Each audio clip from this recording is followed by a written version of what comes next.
Assalamualaikum warahmatullahi wabarakatuh. Alhamdulillahirabbil alamin. Wassalatu wassalamu ala asyrafil anbiya'i wal mursalin wa ala alihi wa sahbihi ajma'in. Salawat dan salam kita iringkan kepada baginda Nabi besar Muhammad sallallahu alaihi wasallam, yang mana oleh beliau yang membawa kita dari alam yang begitu pekat hitamnya hingga kepada alam yang begitu cerah dengan ilmu pengetahuan yang kita rasakan pada saat yang berbahagia ini. Pada kesempatan kali ini saya akan mereview sebuah jurnal yang diberikan tugas oleh Bapak Filsafat Hukum Islam, Bapak Habibie. Pada kesempatan kali ini saya akan mengambil judul dengan judul Konsep Keadilan dalam Perspektif Filsafat Hukum Islam, yang dibuat oleh Mahir Amin, Fakultas Syariah dan Hukum, UIN Sunan Ampel, Surabaya. Pada saat ini artikel ini membahas tentang konsep keadilan dalam perspektif filsafat hukum Islam. Secara filsafat terdapat dua rumusan tentang keadilan. Yang pertama, pandangan bahwa yang dimaksudkan dengan keadilan itu ialah keserasian antara penggunaan hak dan pelaksanaan kewajiban selaras dengan dalil-dalil nerasa hukum, yakni takaran hak dan kewajiban. Yang kedua, pandangan para ahli hukum yang pada dasarnya merumuskan bahwa keadilan itu adalah keserasian antara kepastian hukum dan kesebandingan hukum. Keadilan hukum adalah Islam. Keadilan hukum dalam Islam bersumber dari Tuhan yang Maha Adil, karena pada hakikatnya Allah lah yang menegakkan keadilan. Qaiman bil qis. Maka harus diyakini bahwa Allah tidak berlaku aniaya, zalim kepada hamba-hambanya. Konsep keadilan al-daulah. Dalam filsafat hukum Islam, konsep keadilan dirumuskan dalam maqasid asy-syariah yang dirumuskan Al-Syatibi, bahwasanya hukum yang berlandaskan keadilan ditentukan oleh maslahat yang terbagi menjadi tiga, yaitu daruriyat, hajiyat, dan tasniyat. Hal tersebut menandakan bahwa Islam sangat peduli dengan masalah keadilan. Konsepsi keadilan akan terus berkembang sejalan dengan perkembangan sosial. Konstruksi hukum dan keadilan dalam Islam pun tidak dapat dilepaskan antara moralitas dan kepercayaan transendental, disebabkan aspek-aspek tersebut saling bertautan. Keadilan merupakan salah satu tujuan hukum yang paling banyak dibicarakan sepanjang perjalanan filsafat hukum. Tujuan hukum bukan hanya keadilan kepada masyarakat-masyarakatnya, tetapi juga untuk kepastian hukum dan kemanfaatan. Sekalipun demikian, tetap ada yang berpendapat di antara ketiga tujuan yang paling penting, bahkan ada yang berpendapat merupakan tujuan hukum satu-satunya. Pemikiran itu adalah John Rawls dengan Theory of Justice-nya dan Jürgen Habermas dengan etika diskursusnya. John Rawls dan Jürgen Habermas dalam terang filsafat kritis yang dikembangkan oleh Kant berupaya mencari prinsip utama yang mendasari kehidupan bermasyarakat. Dan karena yang mereka temukan adalah prinsip keadilan, maka mereka mencari satu prinsip keadilan yang universal.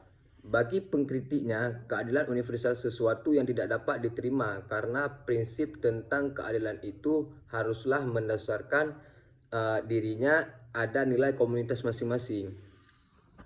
Dalam ajaran Islam, keadilan adalah ketetapan Allah bagi seluruh ciptaan-ciptaannya.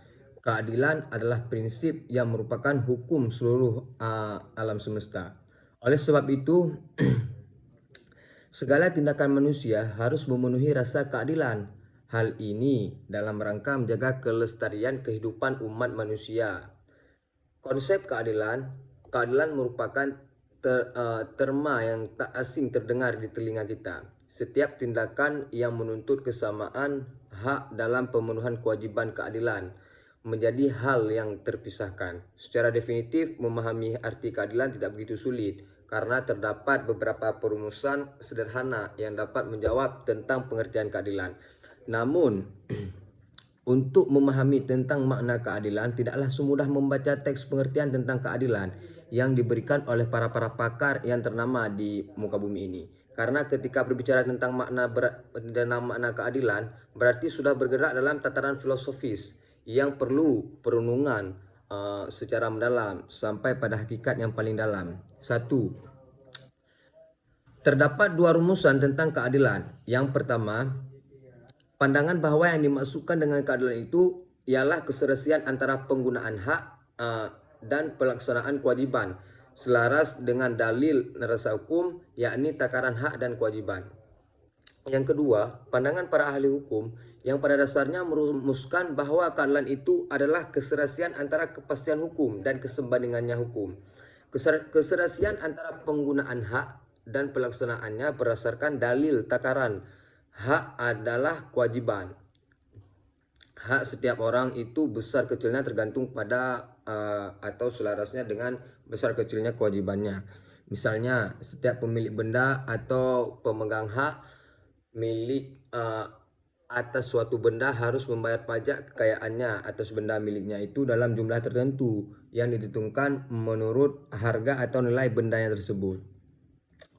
Plato dalam mengartikan keadilan sangat dipengaruhi oleh cita-cita kolektivitas yang memandang keadilan sebagai hubungan harmonis dengan berbagai organisme sosial. Artinya, keadilan dan solidaritas tidak dapat dipisahkan satu sama lain. Kehadiran yang satu selalu sudah mengandaikan kehadiran yang lain. Mendapat pengaruh dari Hegel maupun Kant, Habermas mempostulatkan prinsip penghormatan yang sama dan hak yang sama bagi individu. Dari perspektif modernitas, menjadikan hak serta penghormatan yang sama bagi individu sebagai postulat merupakan realitas kebebasan subjektif dan individualistis yang tidak dapat ditolak keberadaannya. Kebebasan subjektif jika disentasekan dengan piranti filosofis akan mempostulatkan rasa hormat dan hak yang sama. Sementara kebebasan di tataran sosial mempostulatkan empati dan perhatian terhadap masyarakat sekitar, di mana individu itu hidup dan berkembang. Dengan kata lain, yang pertama mempostulatkan keadilan, yang kedua mempostulatkan solidaritas. Jadi antara dengan keadilan dengan solidaritas ini tidak bisa dipisahkan.